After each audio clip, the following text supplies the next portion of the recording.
ase. Ona otumi no pa oso aboye bodan ebedu sefre.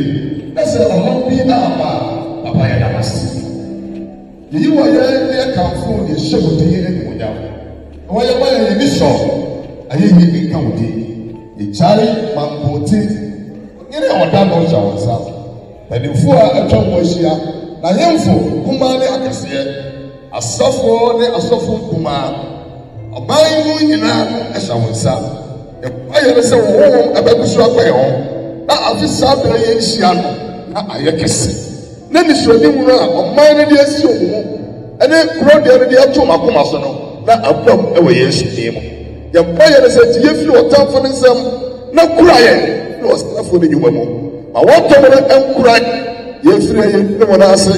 Ye se wo se wo de be ko dress besu de mu. Ye o nante fam, ye o tra ka mu. Ba bi biara obi bia ko biara. Ye sra wo pampo se e de be ko dress de mu. Afa ma wo hira entaye so. Kaye wo na kaye bom na odo e bia ko ye enya dwuma. Na kuroi emfa de dwuma ban fra.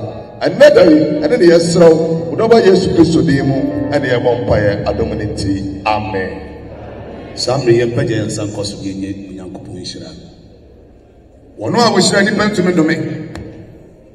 Na wotwi de hira ye kese wo so. Epono emu atoto na wotwi omiebie mamo. Amamo hunu ne nsam hira. Nyamode musabe so bia nye hira. Mempai na se ontutu mana mosisi no nkai mampoman. No fu Nyankopon no kam ho. Nhwe mo so mo mansa de biara da. Oni fie nyina asafu nka amen. Sanu ye betima.